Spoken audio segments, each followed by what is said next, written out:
Assalamualaikum warahmatullahi wabarakatuh. Perkenalkan, kami dari kelompok 12 yang akan mempresentasikan sebuah wawasan Nusantara yang berjudul Agama dan Teknologi yang diampu oleh dosen Bapak Tubagus Hasan Basri.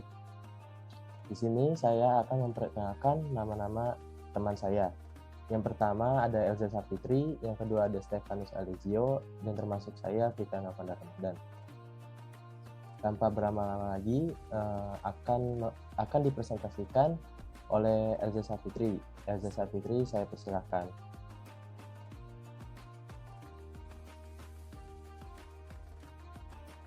Perkembangan era globalisasi. Globalisasi adalah suatu proses antar individu, antar kelompok, dan antar negara saling berinteraksi, bergantung, terkait, dan memengaruhi satu sama lain yang melintasi batas negara. Globalisasi memengaruhi hampir semua aspek yang ada di masyarakat, termasuk diantaranya aspek budaya. Kebudayaan dapat diartikan sebagai nilai-nilai yang dianut oleh masyarakat ataupun persepsi yang dimiliki oleh warga masyarakat terhadap berbagai hal, baik nilai-nilai maupun persepsi berkaitan dengan aspek-aspek kejiwaan atau psikologis, yaitu apa yang terdapat dalam alam pikiran. Aspek-aspek kejiwaan ini menjadi penting, artinya apabila disadari bahwa tingkah laku seseorang sangat dipengaruhi oleh apa yang ada dalam alam pikiran orang yang bersangkutan. Sebagai salah satu hasil pemikiran dan penemuan seseorang adalah kesenian, yang merupakan subsistem dari kebudayaan. Bukhari mengatakan era globalisasi ialah proses yang mendorong umat manusia untuk beranjak dari cara hidup dengan wawasan nasional semata-mata ke arah cara hidup dengan wawasan global. Dampak dari globalisasi. Munculnya globalisasi tentunya membawa dampak bagi kehidupan suatu negara termasuk Indonesia. Dampak globalisasi tersebut meliputi dampak positif dan dampak negatif di berbagai bidang kehidupan seperti kehidupan politik, ekonomi, ideologi, sosial, budaya, dan lain-lain. Akan berdampak kepada nilai-nilai nasionalisme terhadap bangsa. Karena tidak ada batas lagi antara negara sehingga arus informasi dan teknologi bisa masuk dengan mudah. Hal ini bisa tercipta karena adanya teknologi canggih seperti internet, radio, televisi, dan telepon. Semakin banyak penduduk dunia menggunakan teknologi tersebut, semakin banyak informasi yang dapat kita terima atau berikan. Bangsa Indonesia merupakan bagian dari bangsa di dunia. Sebagai bangsa, kita tidak hidup sendiri, melainkan hidup dalam satu kesatuan masyarakat dunia, World Society. Kita semua merupakan makhluk yang ada di bumi. Karena itu, manusia secara alam, sosial, ekonomi, politik, keamanan, dan budaya tidak dapat saling terpisah, melainkan saling ketergantungan dan memengaruhi.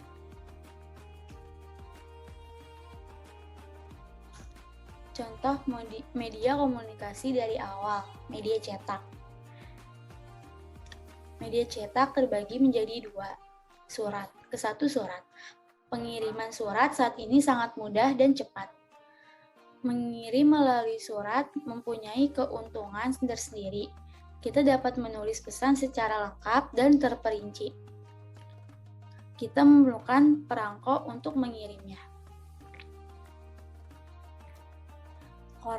Yang kedua, koran, majalah, tabloid, dan buku-buku. Koran, majalah, tabloid, dan buku-buku memberikan pengetahuan tentang segala peristiwa yang terjadi di dunia secara tertulis. Tetapi, berita di koran biasanya terlambat 1 hari karena surat kabar harus melalui proses cetak dan edar. Slide selanjutnya akan dibacakan oleh teman saya, Stefanus. Oke, terima kasih untuk Elza. Sekarang saya ingin membacakan itu contoh media komunikasi dari awal. Itu media elektronik, ada media elektronik. Boleh dilanjut. Yang pertama ada televisi atau TV. Ditemukan oleh orang Skotlandia bernama John Logie Baird pada tahun 1925.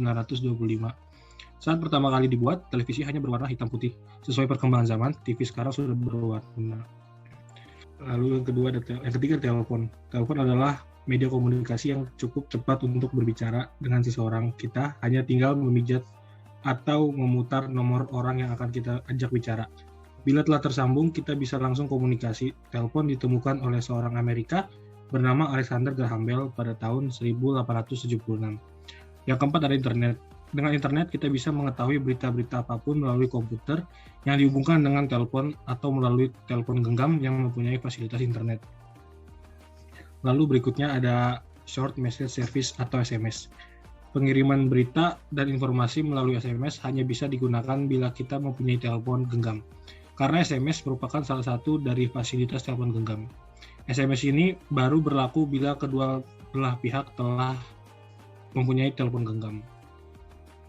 Yang berikutnya ada media sosial. Di zaman yang serba canggih sekarang ini, kita dapat memanfaatkan media sosial untuk komunikasi dan usaha seperti bisnis online dan lain sebagainya. Lalu berikutnya akan dibacakan oleh teman saya, itu Fikra. Terima kasih Pak Stefanus. Selanjutnya saya akan membacakan dampak positif dan dampak negatif dari globalisasi.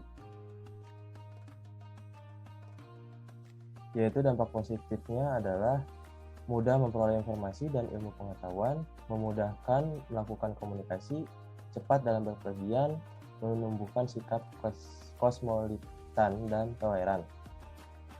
Dan selanjutnya itu ada dampak negatif globalisasi. Yang pertama ada informasi yang tidak tersaring, perilaku konsumtif, membuat sikap menutup diri dan berpikir sempit, dan yang terakhir ada pemburusan pengeluaran dan meniru perilaku yang buruk, dan memudahkan terpengaruh oleh hal yang berbau barat. Selanjutnya ada pandangan agama terhadap teknologi pada era globalisasi.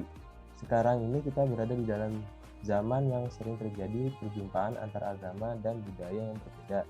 Sementara itu, penghayatan agama pun semakin personal dan eksistensial. Setiap orang merasa bertanggung jawab atas agamanya dianutnya sendiri. Lebih lanjut, masyarakat dewasa ini dikondisikan oleh apa yang kita kenal sebagai budaya global. Situasi ini menjadikan masyarakat menjadi semakin terbuka pada keyakinan-keyakinan lain, sehingga mereka menjadi terbagi dua, yaitu mereka terpengaruh oleh perkembangan dan keyakinan teknologi dan mereka yang tetap berpegangan pada keyakinan agama mereka masing-masing. Selanjutnya ada hakikat pendidikan Islam dan globalisasi. Pendidikan Islam adalah pendidikan yang bertujuan untuk membentuknya pribadi muslim seutuhnya, mengembangkan seluruh potensi manusia baik yang berbentuk jasmania maupun rohania, menumbuhkan hubungan harmonis setiap pribadi dengan Allah, manusia, dan alam semesta. Pendidikan itu lebih banyak ditunjukkan kepada perbaikan sikap mental yang akan terwujud dalam amal perbuatan, baik bagi keperluan diri sendiri maupun orang lain. Pendidikan Islam merupakan proses bimbingan dan pembinaan semaksimal mungkin yang diberikan kepada seorang melalui ajaran Islam agar orang tersebut tumbuh dan berkembang sesuai tujuan yang diharapkan. Dengan demikian, pendidikan Islam itu berupaya untuk mengembangkan individu sepenuhnya agar orang tersebut tumbuh dan berkembang sesuai tujuan yang diharapkan, yaitu tujuan duniawi maupun duniawi dan akhirat.